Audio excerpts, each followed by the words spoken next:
అయిపోయిన తర్వాత అమెరికా కానీ పునఃపృతి పెద్దవాడు చిన్నవాడు అడ్వకేట్ చదువుకుంటారు అవసరం చెప్పండి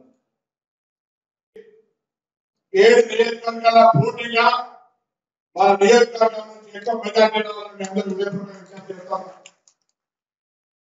మీ ఆశీర్వాదంతో ఎంపీ అయినా మీ ఆశీర్వాదంతో మంత్రి అయినా మీ ఆశీర్వాదంతో పార్లమెంట్ అభ్యర్థి ఎవరైనా మన నియోజకవర్గాల మెజార్టీ ఎక్కువ తీసుకురావాలి.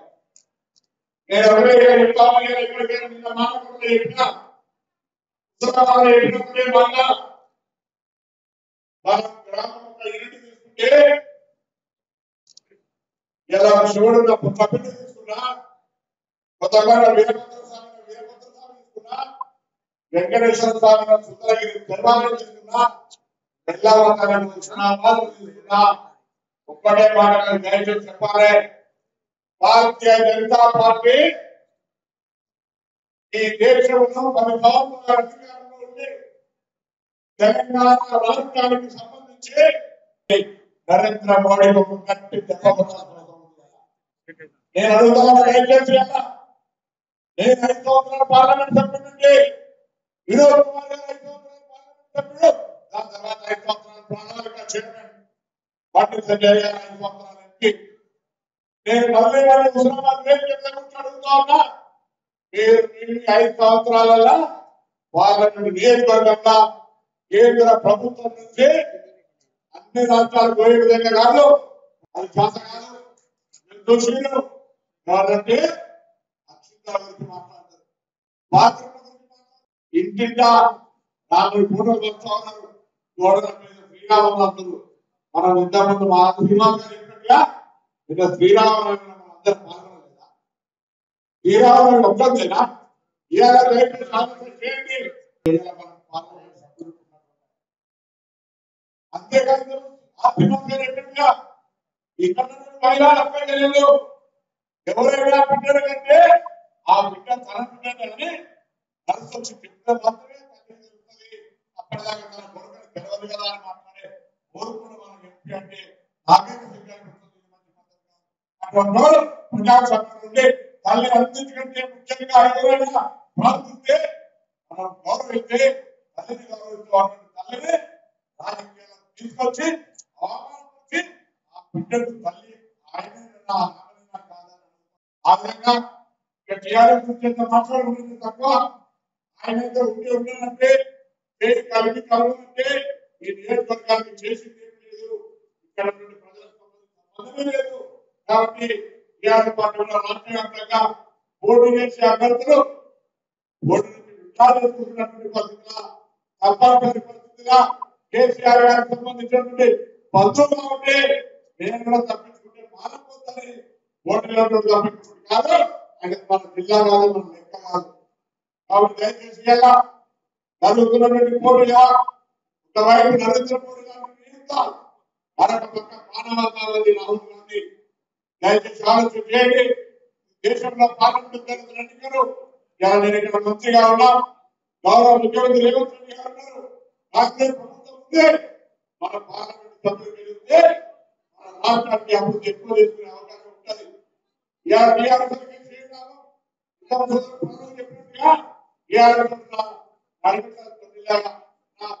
బీజేపీ కాదు నా కాంగ్రెస్ కాదు ఊరికే ఎవరికి సంబంధించి వాళ్ళ లబ్ధి పొందాలని ప్రయత్నం చేస్తారు. కాబట్టి ఆ ఓటు వృధా చేసుకోకుండా కాంగ్రెస్ పార్టీ దేశంగా 10 సంవత్సరాలుగా ప్రజలకు ఏం చేయనటువంటి పార్టీని పక్కన జరిపే కాంగ్రెస్ పార్టీని గెలిపించడానికి మీరందరూ కలిసి ఒకటే మాట ఇలా వీళ్ళందరూ ముందుగా గౌరవంగా 304 నోటిఫికేషన్స్ ఉన్నాయి. నేను మండల వారిగా సమావేశం పెట్టుకుందాం మండల వారిగా సమావేశం పెట్టుకుని లక్ష్యాన్ని నిర్ణయించుకుందాం. ఇంత మెజార్టీ చేస్తే నేనేం చేస్తా ఇంత మెజార్టీ రావడానికి మీరేం చేయాలి ఏ విధంగా గ్రామాలలో ఉన్నటువంటి సమస్య మన పార్టీకి సంబంధించి ఏ విధంగా గంట ఎగరాలో లక్ష్యాన్ని నిర్ణయించుకుందాం. ఆలోచన ఎలా 2 నియోజకవర్గాలని ఈ తర్వాత సిరిసిల్ల శాసనసభ నియోజకవర్గం ఉంది. రేపు వేమవాడ చెప్పుదారి ద్వారా వచ్చినప్పుడు మండల ముఖ్య నాయకులందరూ మాట్లాడే అభిప్రాయం చెప్పండి. అప్పుడు మీ అభిప్రాయం మేము వింటాం. ఇవాళ మాత్రం ఒకటే మాట మేము ఈ ఊళ్ళల్లో బీజేపీ టీఆర్ఎస్ దగ్గర కూర్చొని మళ్ళీ ఎంత లాక్డౌన్ కొడుతుందో ఆ మళ్ళీ ఇంటికి పడతలు లేకుండా ఉండే విధంగా టీఆర్ఎస్ బీజేపీ కొట్టే విధంగా మీరు గట్టిగా మీ ఊళ్ళలో పనిచేయాలని మీ అందరూ కూడా ఉదయపూర్వకంగా విజ్ఞప్తి చేస్తాను. అందుకు సంబంధించి నేను మీ సోదరుడిగా అహర్నిశలు అందుబాటులో ఉంటూ కష్టపడే విధంగా మీకు మనుషుంటున్నా. ఆ లెక్కైపోయింది. నేను మళ్ళీ చెప్తానా, ఎన్నికల ముందు చెప్పిన 2-3 అంశాలు హుస్నాబాద్ సంబంధించి ఇక్కడ ఉండేటువంటి ప్రాంత ప్రజల సమస్యల పట్ల ఏ విధంగా నేను భవిష్యత్తులో ఈ బిడ్డగా ఏ విధంగా చూస్తాను. దాంతో పాటుగా ఇవాళ ఇప్పటికి కూడా మీరు ఏ ఊరికి వెళ్ళినా వాళ్ళు హుస్నాబాద్ నేర్చుకోవాలంటే గౌరవం మీకు ఇబ్బంది కలిగితే ఏ రాత్రి ఫోన్ చేసినా బరాబర్ మాట్లాడి ఆ సమస్య పరిష్కరించే విధంగా అన్ని రకాల కార్యక్రమాలు చేపడుతున్నారని మనం ఎక్కడైనా ఇబ్బంది ఉంటే మనం ముందుగా ప్రణాళిక చేసుకోవడం కాబట్టి వీలైనంత వరకు దాన్ని అధిగమించగలుగుతాం. ఇంకా వచ్చే ఎక్కడైనా సమస్య ఉంటే తప్పకుండా మండల స్థాయి నాయకుల దృష్టి కానీ మా దృష్టికి తీసుకురాని తప్పకుండా గ్రామంలో ఎక్కడ నీటి సమస్య లేకుండా చూసే బాధ్యత మనది, మనందరి బాధ్యత. కొనుగోలు కేంద్రాలు జరుగుతున్నాయి.